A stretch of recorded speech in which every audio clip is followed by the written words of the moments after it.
Hello and welcome to another in the Sage CRM learning series. I'm David Beard.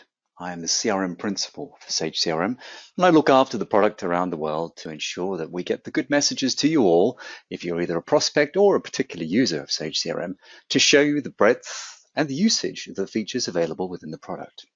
So, whether you're new or you need to brush up on your skills, these learning sessions are about helping understand where Sage CRM brings the value to your organization. It's also giving you a summary fly through, a snapshot, if you will, of larger and longer and deeper training sessions that are available from your local Sage operating company through Sage University or even through our dedicated Sage YouTube channel for CRM. Today, I want to talk to you about under the hood a bit more, the basics of getting CRM set up. So really, I'm talking to you about the way you would set this up in a role as a system administrator or perhaps the lead configurer for your company. It'll give you an idea about how the system is put together and how you configure it for day-to-day usage by typical users in whatever role they are in your company. In particular, today, looking up at setting the installation, controlling behaviors for use of the users, teams, and the security rights they may have. Let's go ahead. I want to kick off, first of all, with the discussion of teams, which may seem counterintuitive if you're a bit familiar with the product, but bear with me. I'm trying to construct a narrative through this. And I want to talk to you about teams and the idea of what teams can do and how they fit into the modeling and the user setup and so forth within the product. So let's kick off by logging in as the administrator, as I normally do. And I'm going to go down into the admin area as per the top right corner there using the navigation and down into user admin. So this is typically, as noted, where a system administrator would live and set up the system for the first time and indeed monitor it through its lifetime of usage. You'll notice within users, the admin area, I have this area called teams. Now, teams represent broad functional areas within an organization. And you may have 1, 2, 10, 22 teams, depending on your sort of business. It doesn't really matter. Within the demonstration system I've got here, there are 5 teams set up. You can see those in the middle on the left-hand side: customer service, direct sales, marketing, operations, and telesales. These teams are used as labels for both user and data items. So you'll see as I go through and show you records of users and records of company or people instances that tagging, team tagging, will appear.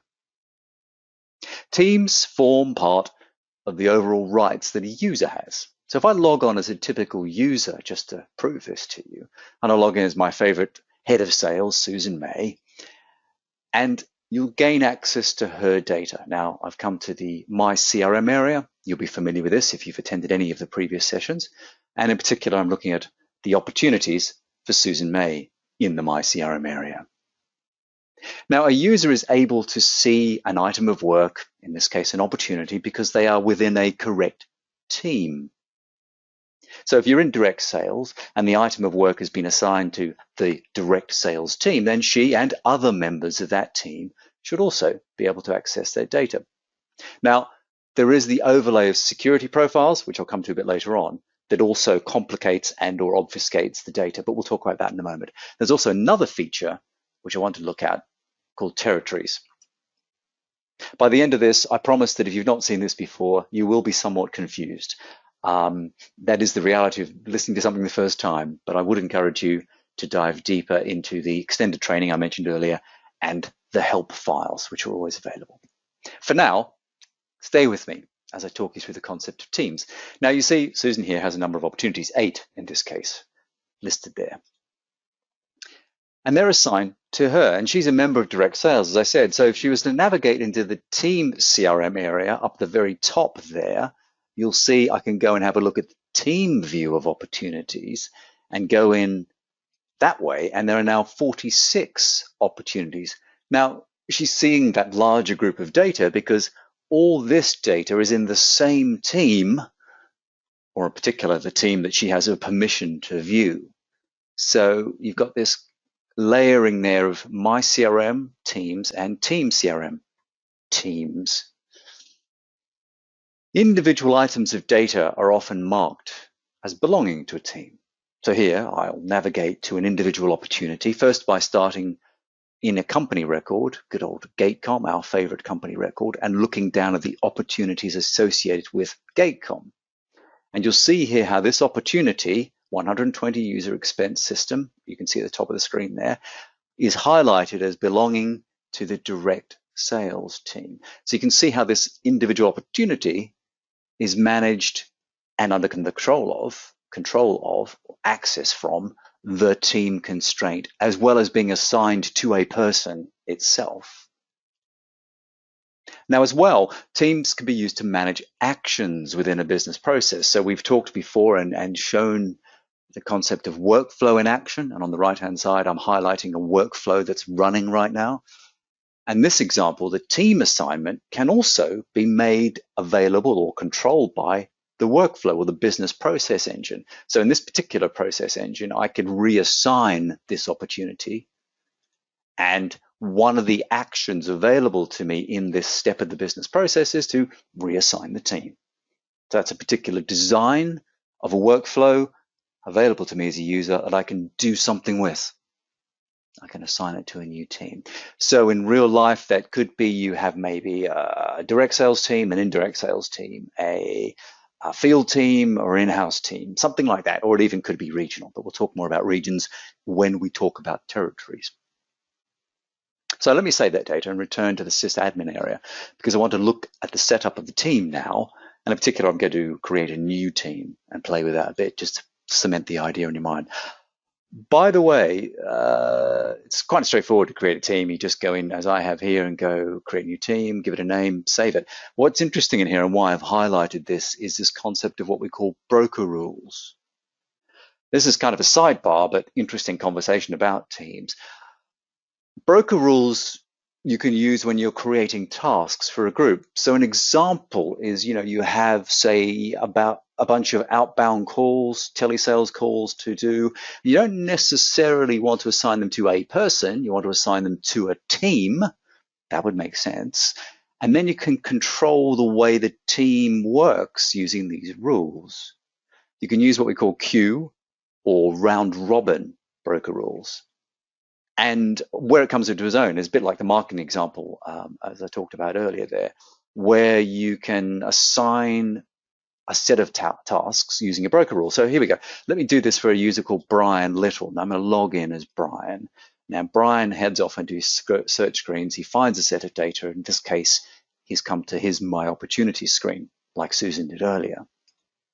Now imagine, if you will, Brian's in charge of telesales and wants to perform a bulk task. He wants to assign a bunch of calls to a group of items for a group of people. And this is where the broker rule kicks in for the team. It allows items of work to be assigned to the team rather than a user, as I said earlier. And so again, marketing example, give these calls to a team.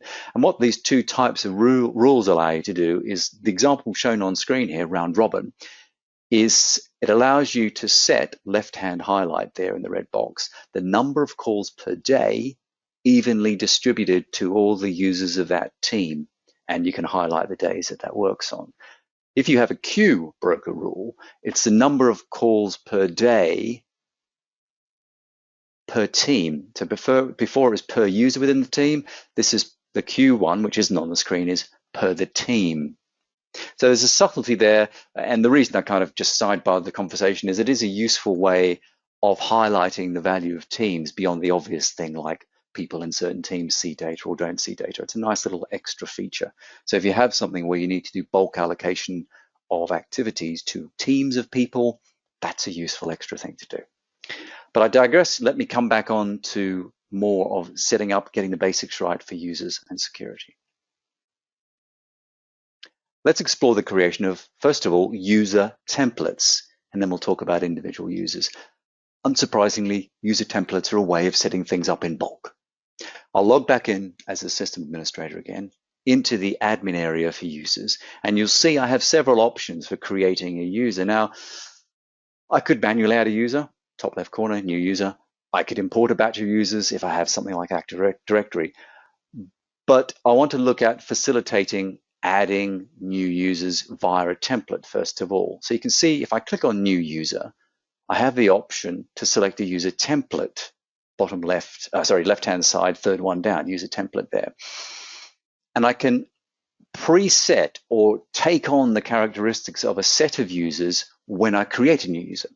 It speeds up selection, pre-populates fields, saves you having to type a whole bunch of stuff, make sure everyone's in the same rules, has the same allocations, etc. So if I select customer care agent, for example, here, when I do that, there are already several choices pre-filled on the screen.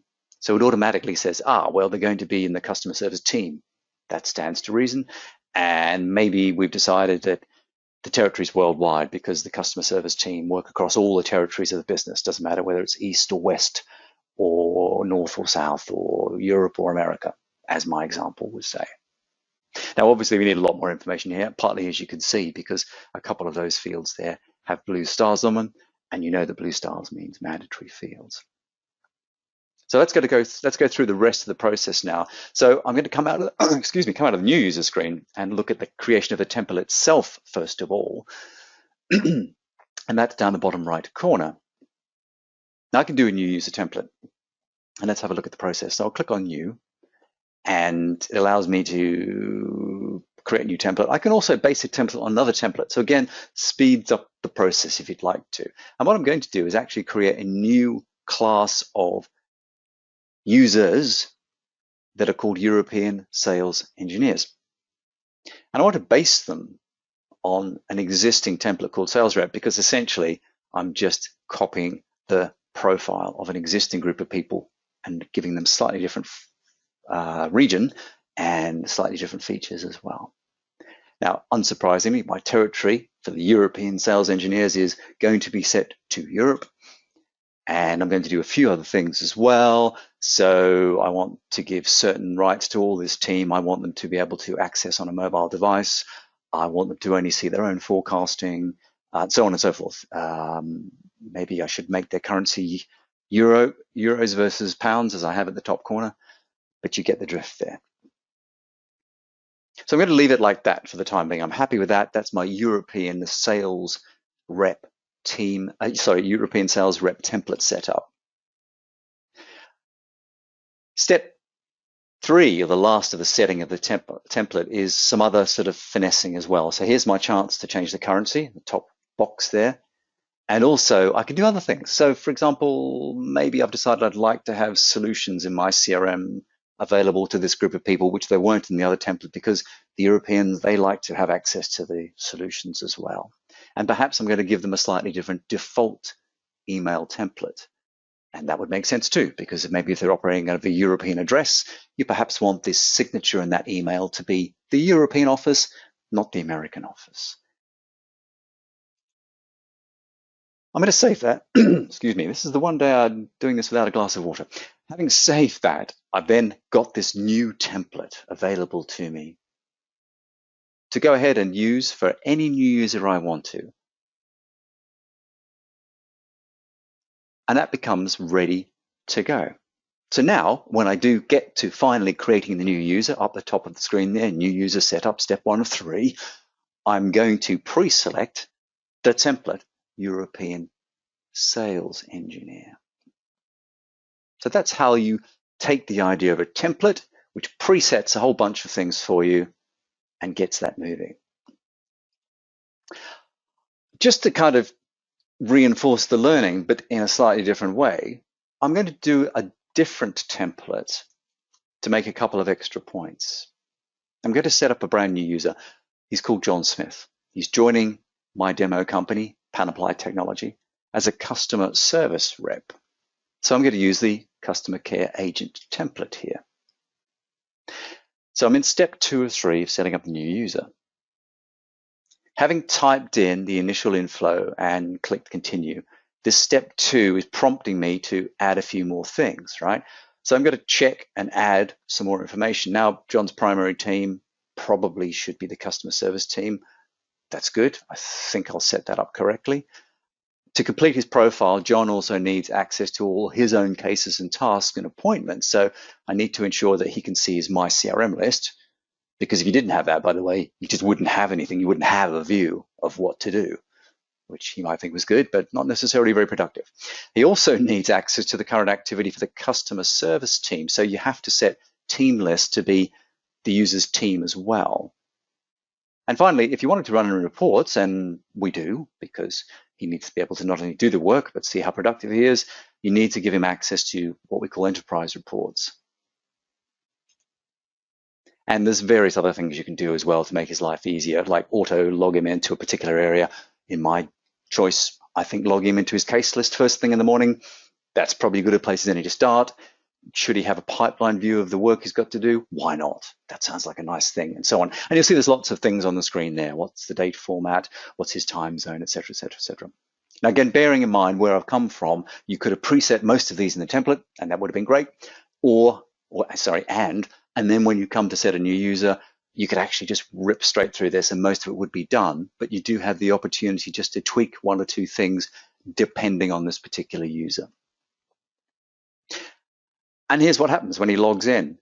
He comes to the case list, like I said, and he's got the ability to create new cases on the right-hand side. And if he had any cases assigned to him, well, they'd be there in front of him. But he doesn't. He hasn't got any work yet because he's a new guy. He hasn't quite got it yet. Now, let's move on. Let's consider the editing of user details. So I'm going to log back into sysadmin. I'm going back into the users area again. And I want to look for a particular different user this time. By the way, you can search on users for the system in all sorts of dimensions. Names is the obvious one, but also what team they're in, or what template they might be consuming. Are they a live or a disabled user, as in using or not able to log in, one or the other, and so on. Lots of ways you can do that. Now, I'm just going to type in the first few letters of this gentleman's last name. I'm looking for Matthew Ebden. Here's his record there. And if I click on that, you'll see, oops, too far. If I click on that, you'll see he's enabled user, right? So he's a live user here. He hasn't been disabled or anything. So that's good. So I'm going to log in as Matthew. And logging in as Matthew, I go to his view, and this is where he's chosen to come to, his welcome dashboard. But in particular, I wanted to show you something here about rights. And what I'm pointing out here is Matthew currently doesn't have anything where my red box is. That's important because what I'm leading into now is this idea of security. What can and can't individual users see? And this is the security profile. And what I'm pointing out here is he doesn't have access to marketing. So I'm going to fix that because I think he should. And I'm going to also fix something else in that if I go to the reports area as Matthew, he can run reports, as you can see by that grouping of typical reports. But there should be a button on the right-hand side there to create new. Now, right now, he doesn't have those rights because of his profile information. So let me drop into that as the admin area and go back into the users area again, this time for Matthew. As you can see in the top of the screen, admin users Matthew Ebden. And down the bottom, I'm going to jump in and show where you would change these things. And we have this concept of an info manager where it lets you grant him more access to things like marketing and so on and reporting. So imagine I have fixed this. I've given him some more rights now as part of his particular profile. And I've gone back in and, hey, presto, he now has access to the marketing area of the product, allowing him to run campaigns, those sorts of things. And also in the reports area, create new reports.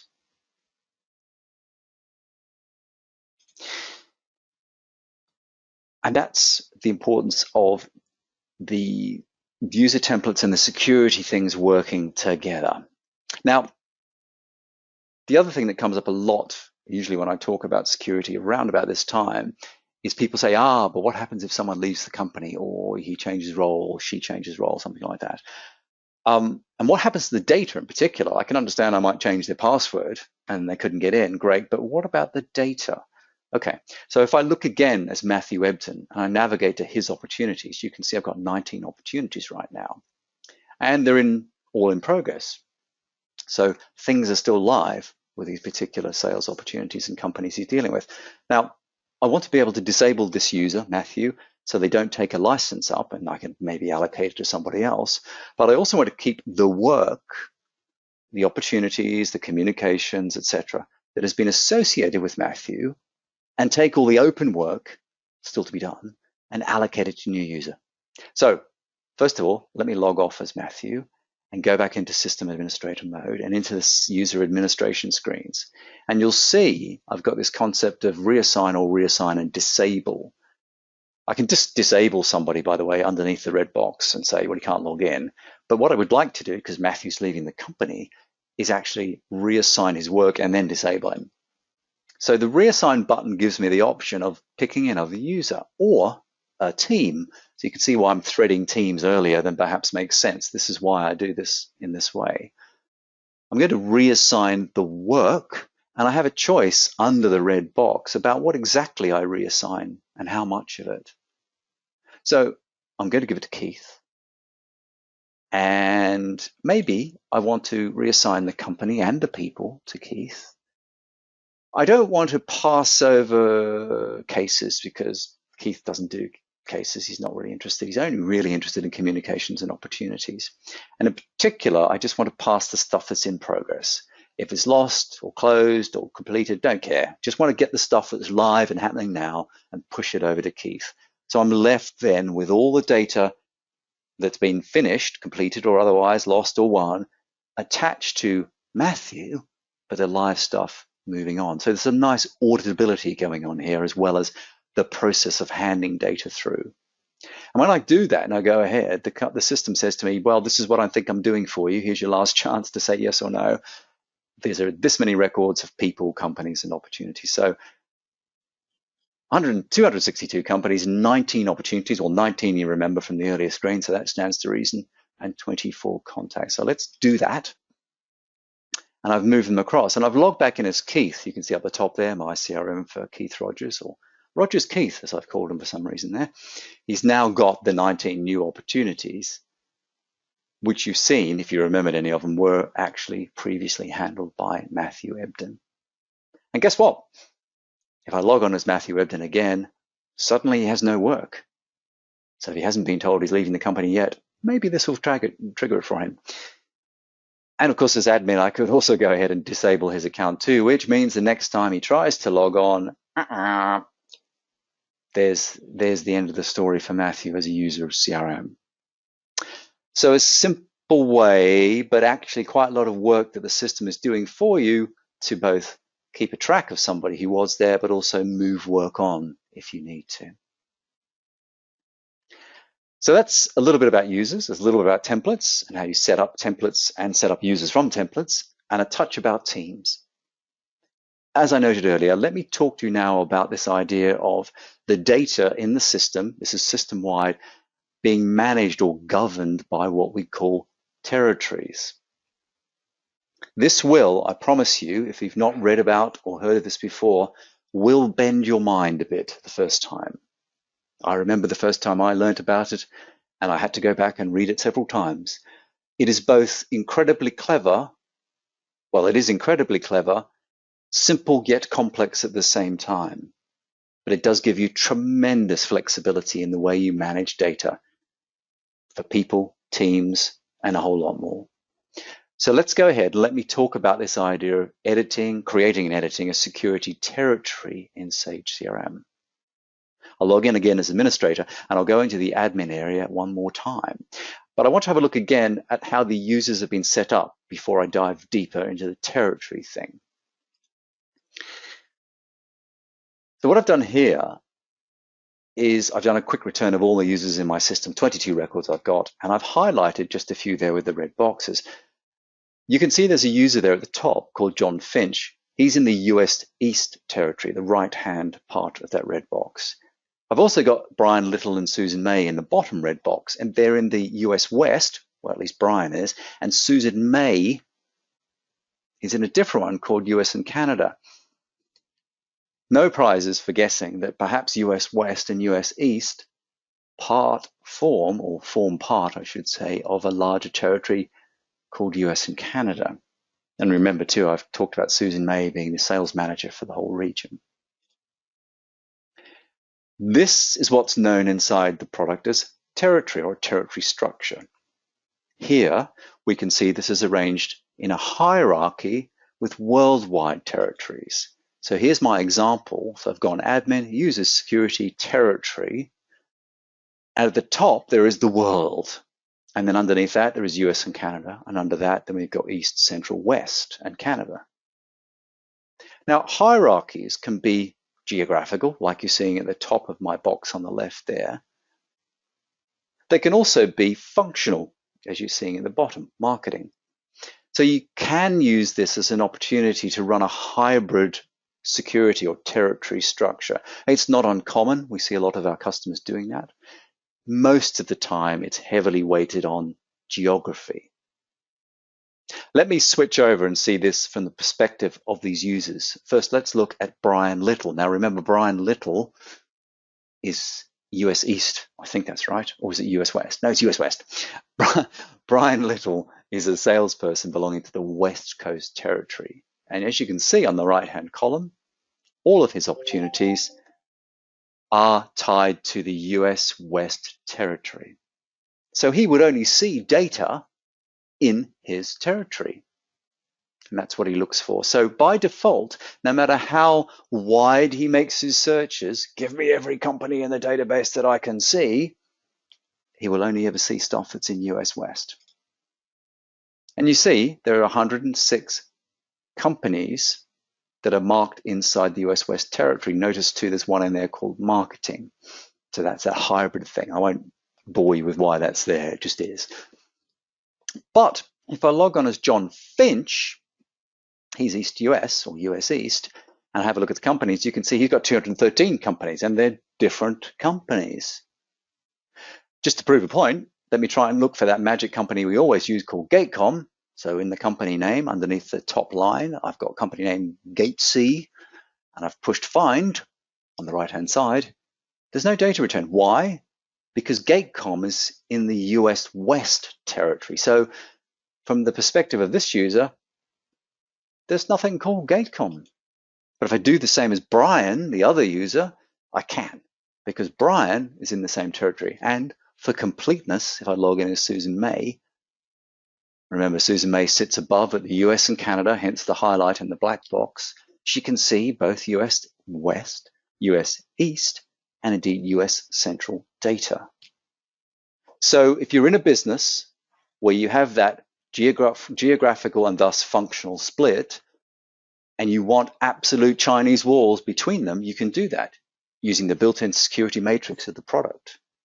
And you can do that at a really blunt level. It's like you can't see anything outside your territory, or you can actually get very clever with it, such that maybe you do give everybody access to every company record, but there are certain fields or certain chunks of fields that are only available to the particular geo manager.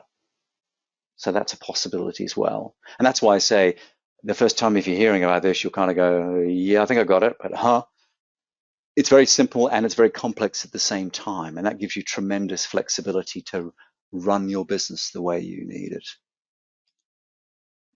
So now we've got the knowledge that different salespeople will still see different items because of the different territories they belong in. Let's look at how we can change and edit the security territories. Now I'm going to log in as administrator again. And first of all, I want to create a new territory underneath US East. I'm going to call it, ta-da, I'm going to call it New York. Makes sense, I suppose. So I'm going to skip ahead and show you that that's been saved. And I've now got that. You can see in the red box on the left, under US East, New York. I also want to change the name of Marketing US to US and Canada because I should, because I've made a mistake really. So do that. And that rename has an immediate effect. If I log in as John Finch and I go to create a new lead, and maybe using the workflow, right-hand side, red box, I want to perhaps do something with that, maybe rate it or reassign it. If I do that, I have an opportunity here to edit the lead, and this particular step in the business process or the workflow is allowing me to change the territory if I want to. So you can see how it comes through. As soon as I make that update, it's available, and none of your processes are affected. Indeed, they're improved, one would argue, because you've finessed the data a bit more.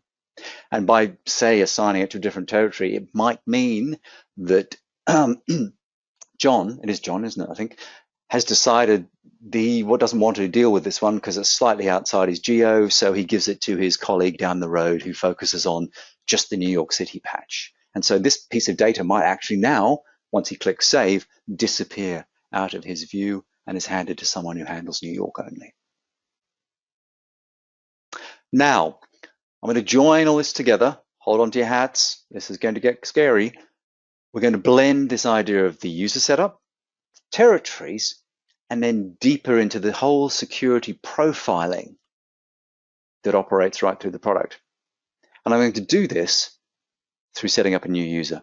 So again, logging in as system administrator, going into admin users, and I'm going to demonstrate moving a particular user, a new user in this case, into a certain profile to give them access to data in order to do the work they need to do.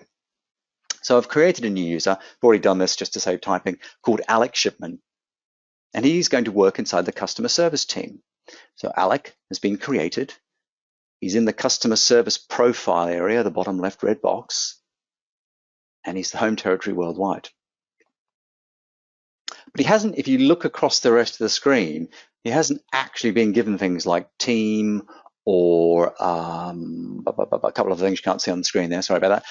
He hasn't been given other permissions. What does that mean? Well, because he hasn't actually got the full security profiling set up yet. When he logs in, he will just get this, what we call a splash screen.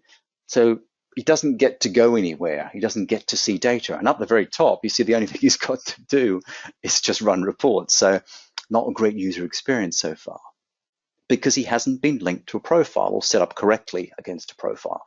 So let's do that. Let's go back in as the admin and look at Alec's user details screen. Now, I told you he's in the customer service profile already, which should allow him some minimum things. He hasn't got any data sent with him, but what I want to do is actually finesse his role slightly.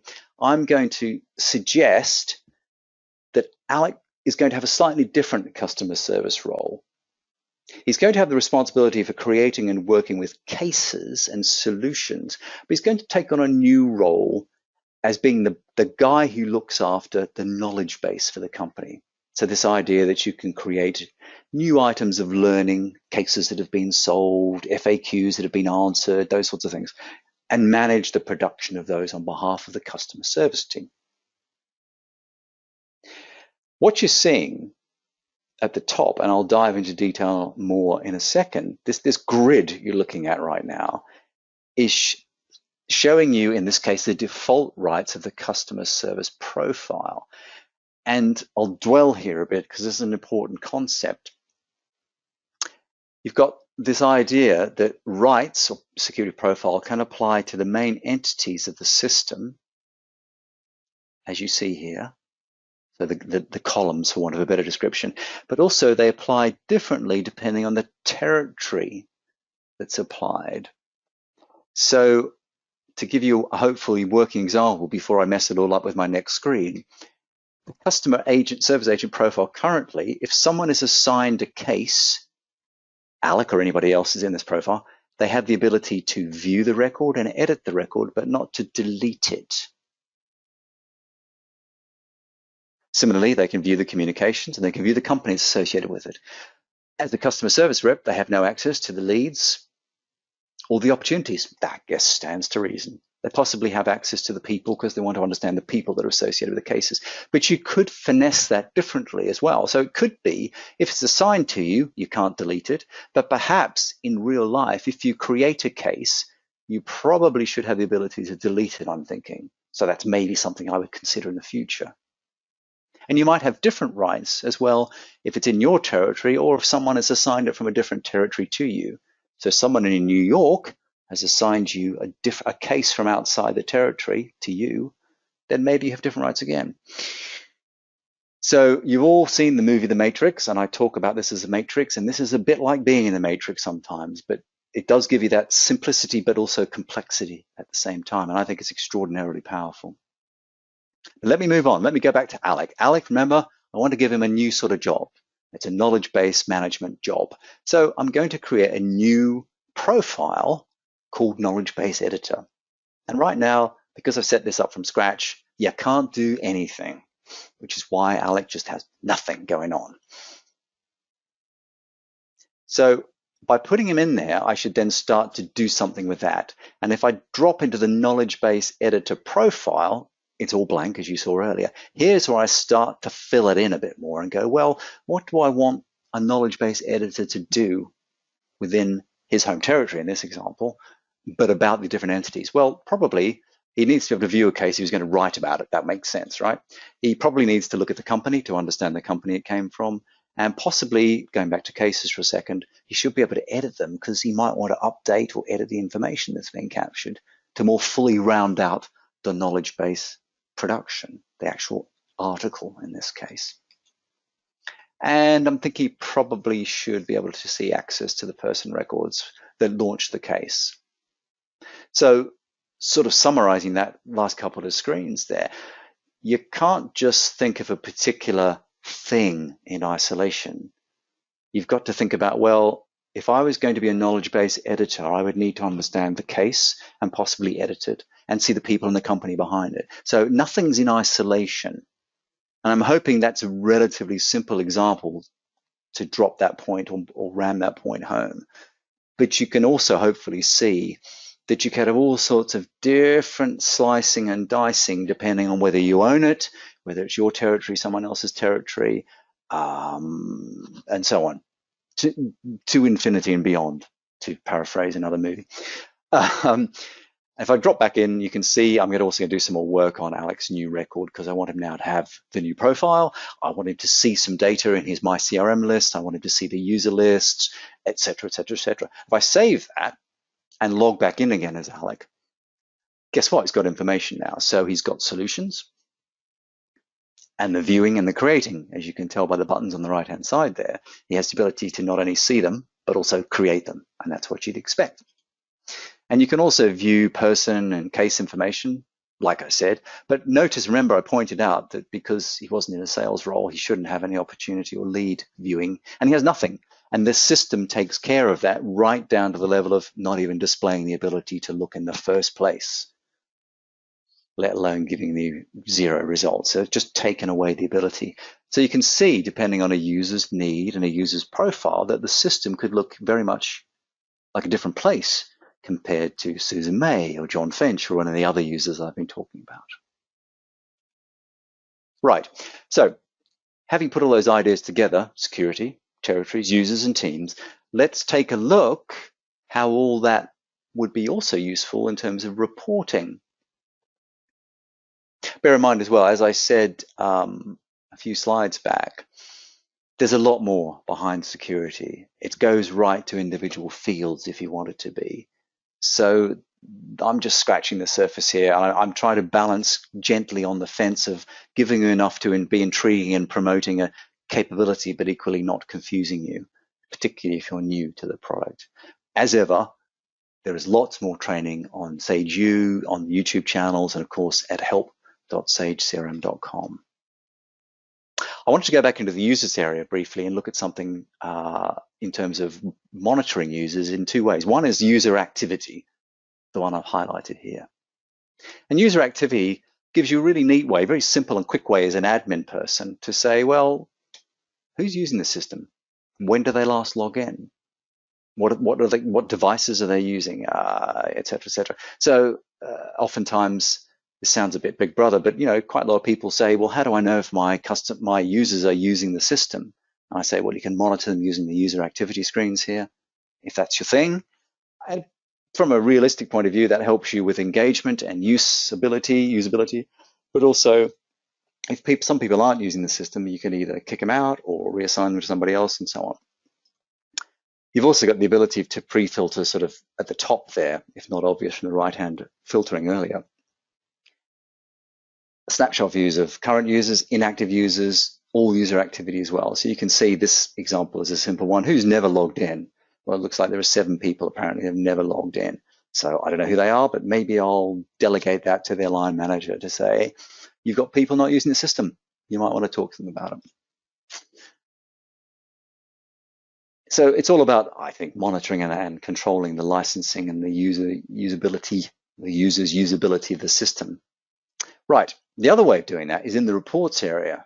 Now, we've touched on reporting before, and I've talked to you about reporting for opportunities and marketing and cases. Well, guess what? There are reports in here as well that help you manage the users and the system usage. So similar to the activity screen I showed you a little bit earlier before then, you've got this idea of running different reports. These are typically admin only, but you can make them available to a wider group of people just by changing some of the settings.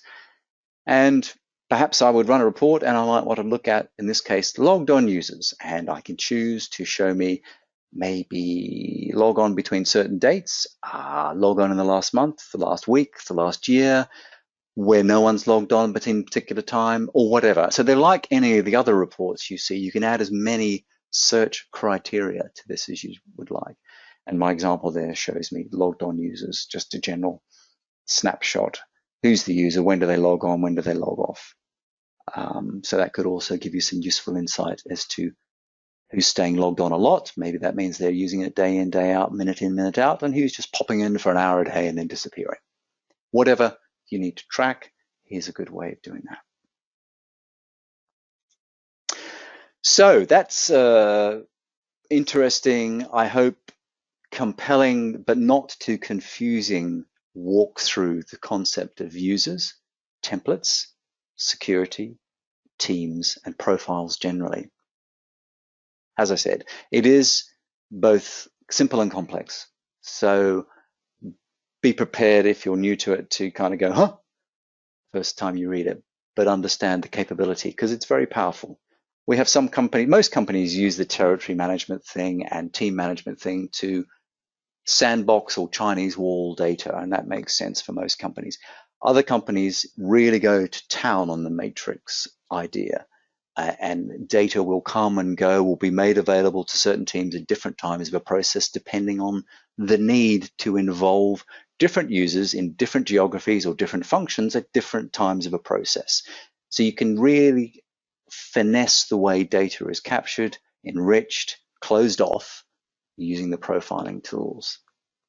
So it's left to me to give you my standard reminder about the value of CRM and the value it adds on top of Sage Accounting or indeed other systems to bring your front office and back office together, provide you with that one-stop shop, that consistent customer data view that makes sure that everyone sees that one-stop and complete view of the truth, but also reduces the need to ship data around, rekey from spreadsheets or emails back and forward, and avoid the errors and avoid the time wasting that typically comes along with that. So the action, my call to you as ever is, you know about our accounting software, you understand the value of that and what it does for transactional information. What's your plan for the front office? What's your plan to extend data management right across your business, whatever business you're in, however you manage data, to manage customers properly, coherently, and with a sense of purpose without loads and loads of silos of spreadsheets and a bunch more. This forms another in the part of the Sage CRM learning series that's been running since early March this year, March 2020. We've got a few more to go as we come towards the end of the year. If you'd like to revisit any of the recordings, the URL in the bottom right corner is where you find them. Google will help you find that as well. And that'll show you the ones we've run and also the ones that are coming up. For now, I say thank you for listening, and as ever, if you'd like more information, be sure to go and check out community.sagecrm.com, where you will find a nice roadmap there of extra training, download information on the product, and a whole bunch more. There's always a lot more to pick up on, whether you need help, whether you need more learning, whether you need to ask questions, or whether you need further resources. You can start right from here, from community.sagecrm.com. For now, I bid you farewell. I thank you for coming along, and we'll talk again soon. Goodbye.